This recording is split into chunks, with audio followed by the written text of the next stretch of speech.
자, 이제는 조금씩 움직이려고 하는 이 비트코인이 정말 올라가려면 어떤 조건을 보여줘야 될까요?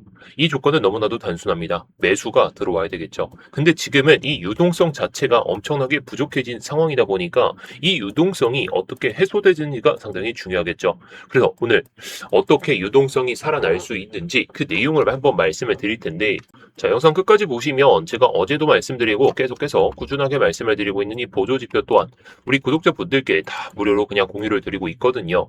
이 보조지표 또한 여러분들께 다 공유를 드리고 있으니까요. 영상 끝까지 시청하셔가지고 이런 보조지표들, 트레이딩에 도움이 될 수 있는 이 지표들 잘 알아두시기 바라겠습니다. 자, 일단 여러분들, 일단 우리가 비트코인만 볼 게 아니라 이런 온체인 데이터들 또한 같이 봐야 됩니다. 일단 이런 데이터를 봤을 때 지표 하나만 보고 상승이다, 하락이다 이렇게 판단하는 건 아니라는 거죠. 하지만 시장은 절대로 하나의 지표로 움직이지가 않는 게 실제입니다. 오늘은 실제로 고래들과 기관이 많이 보는 이 핵심 지표, 이 내용을 토대로 해가지고 제가 한번 말씀을 드려볼게요.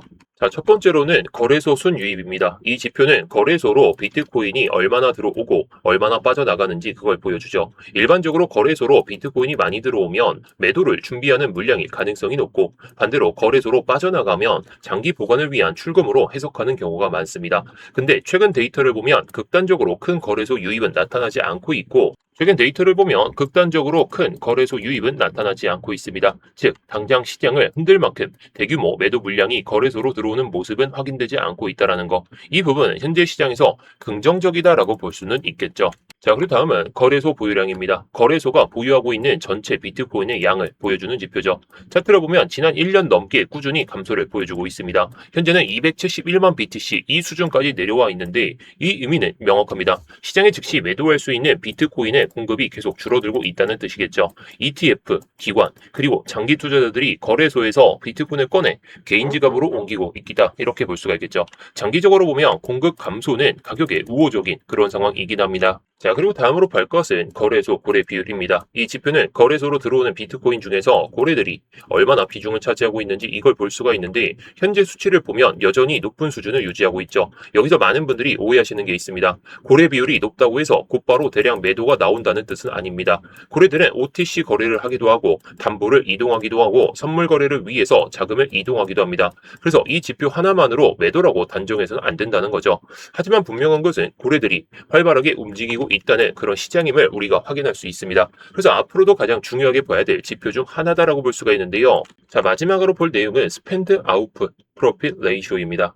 자, 이 지표는 아주 간단해요. 비트코인을 움직인 사람들이 지금 수익 상태에서 팔았는지 아니면 손실 상태에서 팔았는지를 보여주는 지표입니다. 기준은 1이에요. 1보다 높으면 이익 실현, 1보다 낮으면 손실을 감수하고 매도했다는 의미로 받아들일 수가 있는데, 현재 이 SOPR을 딱 보게 되면 1 부근에서 유지가 되고 있습니다.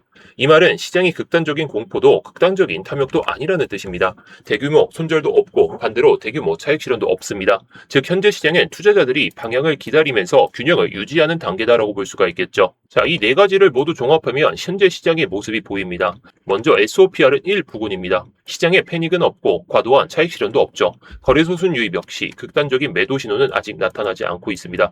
거래소 보유량은 계속 감소하고 있죠. 근데 공급 측면에서는 분명히 긍정적인 신호긴 합니다. 다만 거래소 고래 비율은 여전히 높습니다. 즉, 고래들은 아직 시장에서 활발하게 움직이고 있고 언제든지 단기 변동성을 만들 수 있는 환경은 유지되고 있다는 거.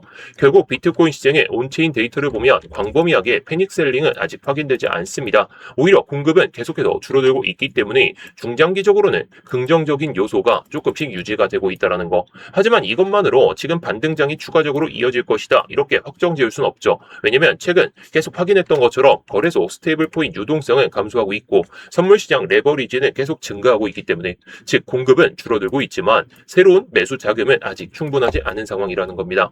결국 중요한 건 한 가지 지표가 아니라 전체적인 모습이죠. 그리고 제가 말씀을 드리고 싶은 건 딱 하나입니다. 지금 시장에서 지표 하나만으로 매매하기가 어렵고, 그리고 트레이딩 자체는 어떻게 해야 될지 모르시는 분들이 많다 보니까 제가, 자, 이번에도 나왔던 이 지표를 딱 보시게 되면 어떻나요? 자, 이때 15일날 여기서 롱 한 번 나오고 셀 나오고 그 다음에 여기서 셀 나오고 이렇게 내려갔죠. 분명 본전가가 오긴 했습니다. 하지만 이 지표를 딱 봤을 때 저점 구간에서 막 엄청난 저점은 아니더라도 해당 구간에서 롱 타점을 잡았다면 올라오는 시점에서 이렇게 수익을 챙길 수가 있었다는 거겠죠. 자, 이 지표가 뭐 여러분들께서 믿으실 수도 있고 안 믿으실 수도 있지만 결국에 저는 이런 자리를 통해서 여러분들께 수익을 낼 수 있는 딱 이런 자리들을 말씀을 드리고 있는 겁니다. 어떤가요?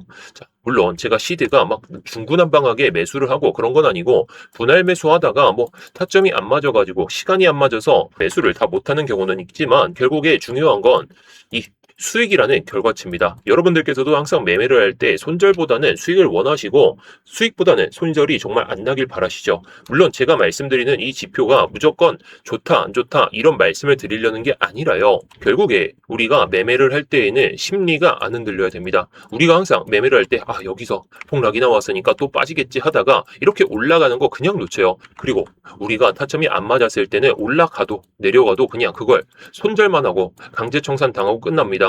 저는 그걸 바라지 않기 때문에 제가 RSI나 뭐 MACD나 뭐 아니면 다른 보조 지표들을 연합해가지고 이 지표를 만든 거죠. 물론 제 타점이 이 보조 지표가 나오는 타점이 무조건 100%다 단정 못합니다. 근데 이런 결과가 나오고 있다는 것은 90% 정도는 확률이 높다는 거겠죠. 자, 그만큼 제가 이 지표를 우리 구독자분들께서 너무나도 어렵게 생각하시는 것 같아서 그래서 제가 이런 보조 지표를 괜히 공유를 드리는 게 아닙니다. 트레이딩이 좀 어려우신 분들, 내가 수익은 내는데 정말 내가 최고점이나 최저점은 못 맞추더라도 수익은 더 내고 싶은데 그게 안 되시는 분들을 위해서 이 지표를 공유드리고 있으니까요. 위에 보이시는 번호에다가 수익이라고만 남겨주시면 되겠습니다. 수익이라고 남겨주시면 제가 확인한 대로 곧바로 안내드릴 거고 근데 이 타점이 언제 나올지 모르고 이 타점이 또 나오더라도 정말 내가 들어가야 될지 아니면 이 타점이 또 언제 나올지 모르다 보니까 이런 것들을 소통방에서도 다 말씀을 드리고 있습니다.